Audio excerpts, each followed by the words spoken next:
Bonjour à tous et à toutes.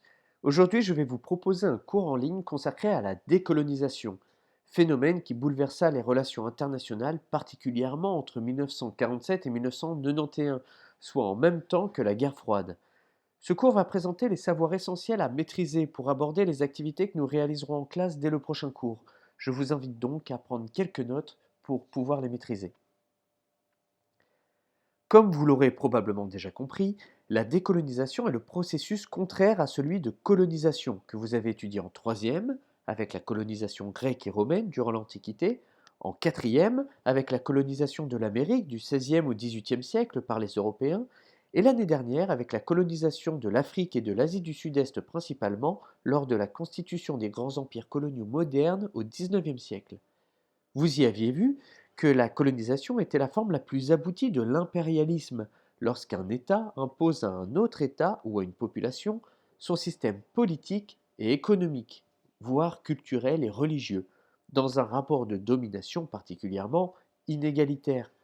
L'exemple qui nous concerne le plus est celui de l'annexion du Congo par la Belgique de Léopold II en 1885, et où le rapport de domination était tel que le territoire entier devint, à ce moment-là, la propriété personnelle du souverain belge.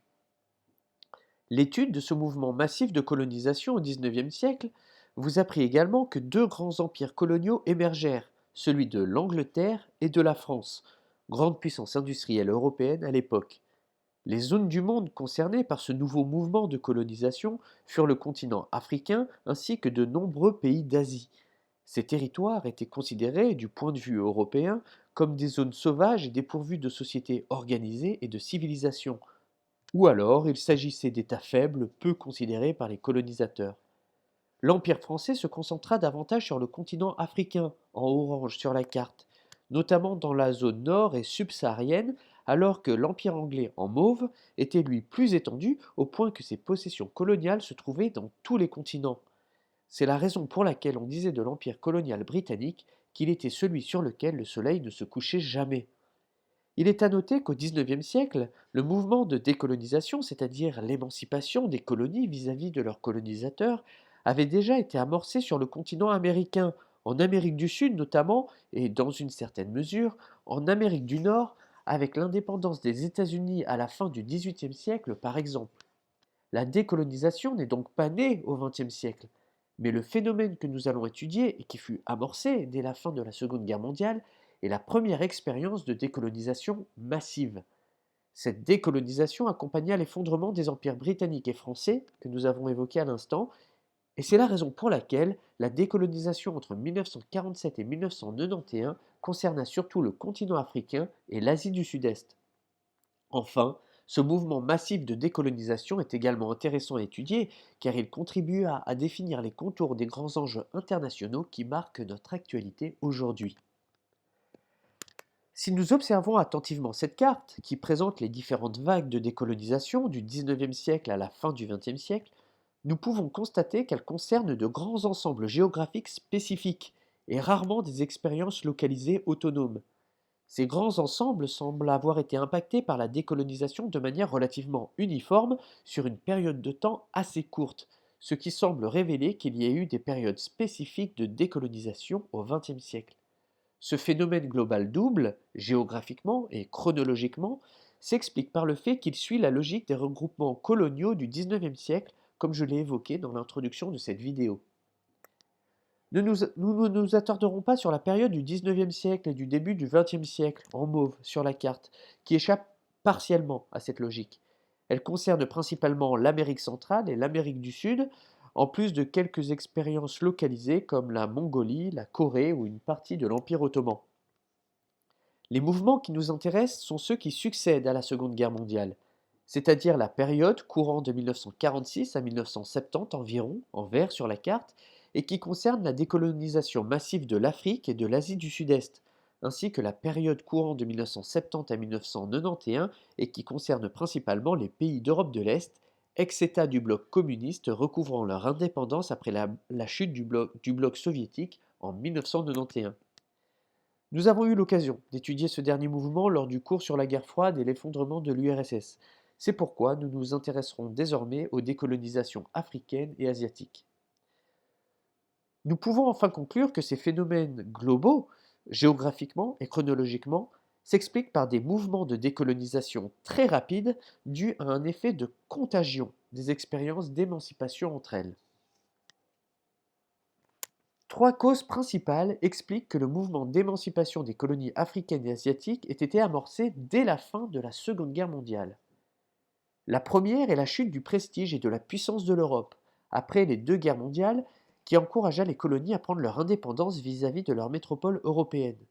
Cette volonté d'émancipation émergea durant l'entre-deux-guerres à cause de l'influence de la doctrine du président américain Wilson en 1918, qui fut à la base des principes de la Société des Nations. Cette doctrine reconnaissait l'impératif démocratique de protéger l'intégrité et l'indépendance de toutes les nations, qu'elles soient grandes ou petites, la fameuse liberté des peuples à disposer d'eux-mêmes. La Seconde Guerre mondiale finit de détruire le prestige de l'Europe déjà bien entamé par la Première Guerre mondiale. De plus, la lutte contre le nazisme se fit au nom d'un combat de la liberté contre l'oppression. La Charte de l'Atlantique du 14 août 1941, par exemple, qui unifia les Alliés contre l'Allemagne et le Japon, affirmait en effet que chaque peuple devait être à même de choisir la forme de gouvernement dans laquelle il voulait vivre. Dès lors, c'est au nom de ces principes qui avaient servi la libération des grandes puissances colonisatrices que des mouvements d'émancipation émergèrent rapidement dans les colonies pour les mêmes raisons. Or, la France et l'Angleterre furent hostiles à ces revendications, qui se pensaient naturellement légitimes, voyant dans la décolonisation une perte de leur prestige et de leur puissance. Un des exemples les plus révélateurs fut les massacres de Sétif, Guelma et Kherata en Algérie par les forces de l'ordre françaises le 8 mai 1945, le jour de la victoire des Alliés sur l'Allemagne nazie. Lors d'un défilé organisé pour fêter la victoire française, les nationalistes algériens en profitèrent pour rappeler leurs revendications, ce qui fut à l'origine d'une répression sanglante de l'occupant français. Cet événement fut le point de départ de la future guerre d'Algérie, qui sera un des épisodes les plus célèbres de notre période étudiée. La deuxième cause fut le soutien apporté par les États-Unis et l'Union soviétique à ces mouvements de décolonisation. Les deux grandes superpuissances, vainqueurs de la Seconde Guerre mondiale et arbitres du nouvel ordre mondial d'après-guerre, étaient en effet hostiles à la colonisation européenne par principe. Pour l'URSS, elle était contraire à la logique de la révolution mondiale, c'est-à-dire la lutte contre l'impérialisme et pour l'émancipation des peuples chers à l'idéal communiste. Les États-Unis, quant à eux, y étaient opposés par tradition puisqu'ancienne colonie anglaise émancipée. Cependant, ces attitudes sont à nuancer. La condamnation de l'impérialisme européen par les deux superpuissances ne les empêchait pas elles-mêmes de faire preuve d'impérialisme. La Russie soviétique vis-à-vis des États satellites et les États-Unis en Amérique du Sud ou aux Philippines, par exemple. Cette attitude de soutien à la décolonisation était donc autant attachée à leurs intérêts géopolitiques dans le contexte de la guerre froide, chaque nouvel État émancipé était en effet un allié potentiel aux deux blocs, qu'à de grands principes moraux. Enfin, la dernière cause qui expliqua le mouvement de décolonisation d'après-guerre fut la création de l'Organisation des Nations Unies, l'ONU, en 1945. En effet, l'organisation internationale, en rassemblant l'ensemble des représentants des États du monde, offrit alors une véritable tribune pour les revendications indépendantistes, ce qui leur conféra une audience internationale. La période de décolonisation massive de 1947 aux années 70 connut trois phases successives. La première phase commença avec l'émancipation de l'Asie du Sud-Est entre 1947 et 1958. Ce fut l'Inde de Gandhi qui amorça le mouvement 2 ans après la fin de la Seconde Guerre mondiale avec le Pakistan et le Bangladesh. Puis, le mouvement s'étendit à l'Indonésie hollandaise dans les années 50 et l'Indochine française entre 1946 et 1954. La deuxième phase fut marquée par l'émancipation du Maghreb entre 1956 et 1962, qui amorça l'émancipation du continent africain. La Tunisie et le Maroc trouvèrent leur indépendance vis-à-vis de la France en 1956. L'Algérie dut attendre 1962 après une traumatisante guerre civile de 8 ans. Enfin, la troisième phase fut caractérisée par l'émancipation de l'Afrique subsaharienne entre 1960 et 1968. Le troisième mouvement fut celui d'une décolonisation particulièrement massive, très rapide et négociée par les métropoles anglaises et françaises. C'est durant cette période que le Congo belge obtint son indépendance en 1960 dans des conditions particulières, comme nous allons le voir juste après. Durant les années 70 et 80, les dernières colonies portugaises comme l'Angola clôturèrent le mouvement d'émancipation. Les expériences d'émancipation que je viens d'évoquer ne prirent pas toutes la même forme. Certaines furent très rapides et très simples, d'autres furent bien plus longues et difficiles. Cela dépendit grandement de l'attitude de la métropole face aux intentions de sa colonie, de son niveau de tolérance et d'acceptation face à la perte d'un morceau de territoire, de la perte de puissance politique et surtout la perte d'intérêts économiques majeurs. Il existe donc trois formes prises par ces décolonisations. D'abord, une forme pacifiste, comme ce fut le cas par exemple en Inde et au Pakistan, en Tunisie ou encore dans la majorité des pays d'Afrique subsaharienne. Ces décolonisations furent facilitées par le fait que les revendications nationalistes ne rencontrèrent aucune ou très peu de résistance de la part de la métropole. En effet, dans la plupart des cas, celle-ci préférait éviter l'affrontement pour sauvegarder ses intérêts économiques dans la région. Ce fut l'attitude choisie principalement par l'Angleterre, en négociant l'autonomie politique de la colonie en échange d'une certaine forme d'exclusivité commerciale et dans l'exploitation de ses ressources par l'ancienne métropole. Beaucoup de nouveaux États obtinrent leur souveraineté rapidement et sans heurts. Ensuite, l'expérience décolonisatrice pouvait être plus compliquée, plus violente, mais sans que cela ne tourne cependant à l'affrontement militaire. C'est ce que l'on appelle la forme troublée. Ce fut le cas par exemple de l'Indonésie et de la Malaisie ou encore du Maroc. Les revendications indépendantistes de ces colonies furent d'abord accueillies avec hostilité par la métropole qui envoyait généralement l'armée sur place pour mater les révoltes, ce qui débouchait alors souvent sur des troubles armés. Les tensions étaient dues au fait que la métropole, comme les Pays-Bas en Indonésie par exemple, ne souhaitait pas perdre ses intérêts économiques dans la région en perdant l'exploitation du territoire. Mais la guerre était évitée grâce aux négociations, ce qui nous ramène alors à la première forme évoquée juste avant. Il est à noter que la décolonisation du Congo belge se fit sous cette forme. Unique possession de la Belgique, l'émancipation congolaise fut plus chaotique que les autres dans la région.